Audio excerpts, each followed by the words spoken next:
Hello everyone, my name is Leo, and if you follow our community you know that we have done several video comparisons between profilers like a Kemper player versus ToneX pedal or Nano Cortex versus Kemper player, etc. Now with this video I would like to compare all the profilers together, also adding the NAM plugin and the NAM player, which were missing in my last videos. And at the end of the video, in my 2 cents section, we will also share some potential improvements both to the profiler techniques and to the testing methodology that I'm following, that I think are interesting to discuss and share. Let's start. The first thing I would like to define is the theoretical limit of our profiles. In fact, our beloved tube amps are strange animals. They are not linear, and if we play the exact same lick 2 times through the same amp with the same settings, guess what? We are not gonna obtain the exact same sound. Let's try. This is a simple chord played through a Friedman Pintaco using a pre-recorded DI guitar track.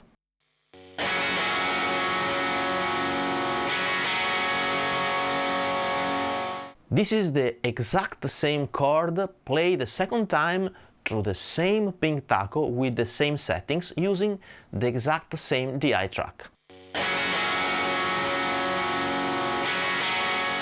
Let's now play the 2 tracks together phase inverted.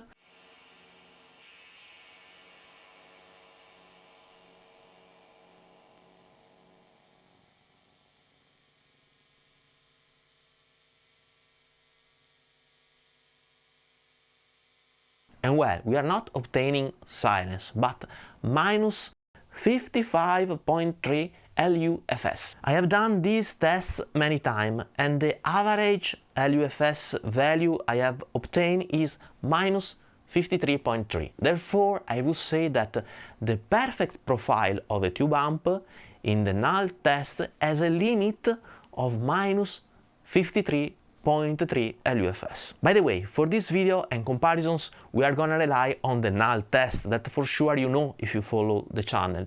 Just a quick recap if you are new. The Null Test is based on the concept that if you play a sound and its phase inverted counterpart, you obtain silence. Therefore, if we need to compare 2 sounds, we can play them at the same time with one of them phase inverted, and the lower the resulting LUFS is, the more the sounds are equal each to the other. I would not enter here into further details, and if you want more info you can check out my other video comparisons. Of course, the tracks are all matched in terms of LUFS and are aligned at sample point level. This is very important, and this requires a lot of work, so please subscribe and ring the bell. Okay, and now let's move to our profilers and check out how do they performed. Let me add one more bit as regards the test. I have profiled a Soldano SLO100 coupled with a Greenback speaker and mic'd with an SM57. For the Kemper, I have followed the procedure related to the liquid profiling, therefore selecting the same gain and the EQ of the amp while profiling the amp, and choosing a Soldano SLO as a reference amp. And for our Kemper fans, yes, I have properly set up the pure cab option. For the ToneX, I have done the profiles using the maximum quality possible. Finally, for the NAM plugin, I have downloaded the last trainer and I have profiled the amp with 1000 epochs. Okay, let's share the result for each profiler versus the real Soldano. ToneX plugin versus Soldano.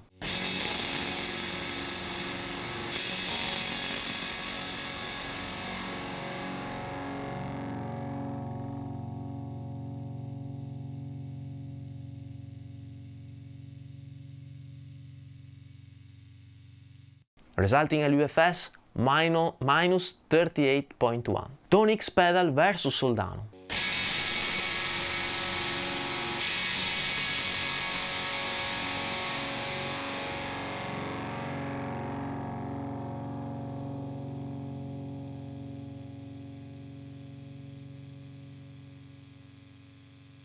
Minus 34.9. Ampero stage versus Soldano.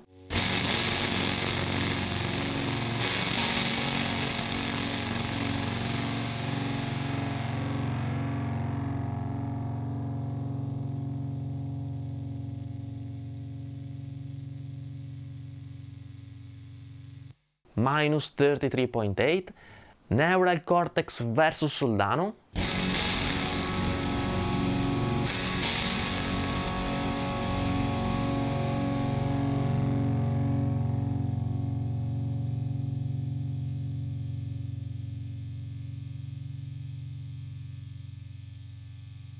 minus 33.3, Kemper versus Soldano,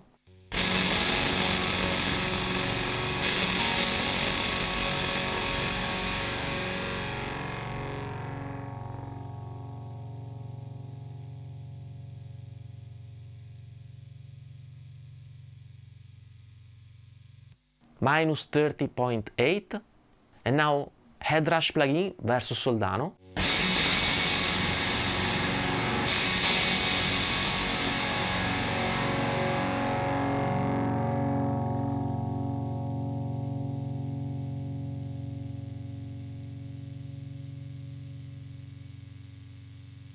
minus 30.4.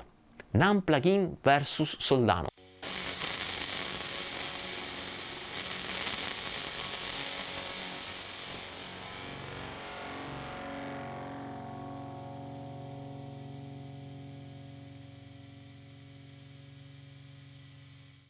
so the resulting LUFS is minus 40.8.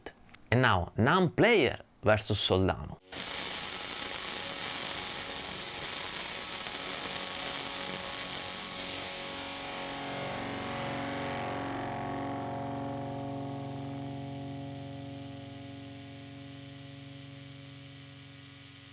resulting LUFS minus 40.3.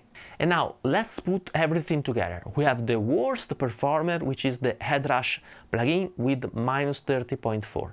Then we have the Kemper with minus 30.9. Then we have Neural with minus 33.3. In position number 5 we have the Ampero with minus 33.8, followed by ToneX with the pedal performing at minus 34.9, and the plugin at minus 38.1. And which are the units in the first two positions? Well, the NAM player and the NAM plugin with minus 40.3 and minus 40.8, with a theoretical limit, as aforementioned, of minus 53.3. Pretty interesting.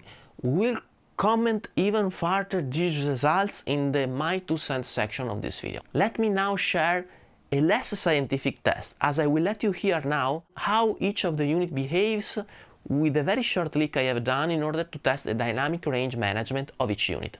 Let's hear the tests.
Final considerations here, and please notice that I have done this test just for my personal experimentation, and you may not agree with me or with my conclusions, and this is totally fine. Furthermore, this video is neither sponsored nor paid. I'm making these videos purely for the joy of sharing with you the results and because experimenting with these devices is fun. The first consideration I would do is that, considering the theoretical limit of minus 53.3 LUFS, we have a pretty wide range of results, with the best performer at minus 40.8 and the worst one at minus 30.4, which is a pretty wide range. Sometimes I read comments saying that nowadays all the units are good and they all sound the same. I honestly don't agree. I think we can clearly hear the differences in the Null Test, for instance, for the best performer and the worst one. The volume of the resulting Null Test of the best performer is, in my opinion, noticeably lower than the worst one. Does it make a difference while playing? Maybe in a full mix it's hard to tell, but when you play alone or for a solo track, in my opinion, the difference is not negligible. The second thing I would like to mention is that we have still space for improvements. I mean, the best performer scored minus 40.8, where the theoretical limit is minus 53.3. And once again, I think the difference is not negligible. Don't get me wrong, in my opinion, the best performer sound amazingly well, but we have still some steps to do to clone more precisely our beloved tube amps. I have done, in my previous videos, some experiments with the NAMP trainer, for instance, pushing even further the epochs or enhancing the architecture, but obtaining very small increases in the final results. Here I would ask to the NAMP community to suggest me some way to improve even more, if possible, the NAMP performances, if there are any possibility. I think we can push a bit further the NAMP tech, maybe scoring even better than what I was able to get, but I'm not sure if the current technology will be good enough to entirely close the gap with the real tube amps. Maybe someone can argue that we have already enough good results, and maybe he would be right, but I personally think that the gap is still present, and therefore we have the space for improvements and we should try to fill the gap somehow. I remember that already with the Fractal FX2 there were already argumentations that the results were good enough, but fortunately we have improved and now we have better sounding products. Therefore, research should not end here, in my opinion, but we should try to fill the gap that is still present. The third consideration I would do is about the ecosystem. I mean, NAM and ToneX are not only performing very well, but there is also an ecosystem at our disposal with both plugins and hardware solutions, and the plugins are sounding better than the hardware solutions. So here I would really kindly ask to Kemper and Neural to provide us with a plugin solution as NAM and ToneX. As regards Ampero, I know that they are working on something similar. I would add that the NAM trainer is completely free.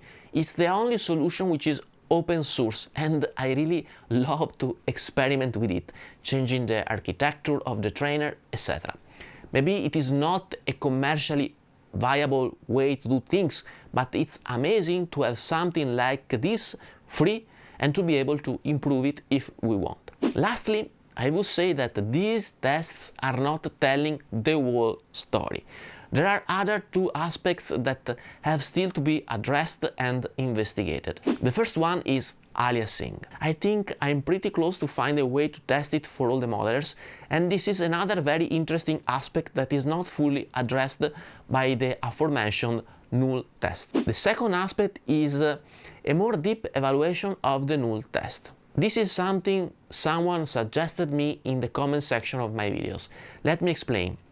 We are using the LUFS to measure the performance of the Null Test. I think here we can be even more precise. In fact, in a nutshell, loudness units are the unit of measurement used in the process of quantifying a piece of music's perceived loudness by analyzing the average level over time.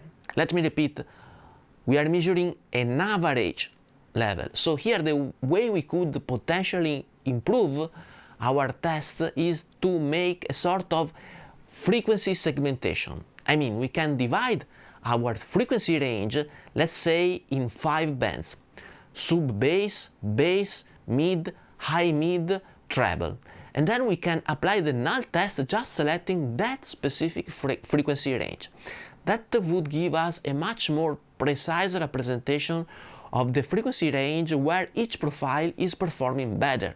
And as I think that our guitar rely on some frequency ranges, some frequency ranges for our guitar are more important than other, it would be interesting to know which profiler is performing better in those frequency ranges. Okay, so we have a lot of work to do in 2025. Of course, I would need your help, your suggestions, and your support to continue doing those tests, hoping to bring together value to our beloved guitar community.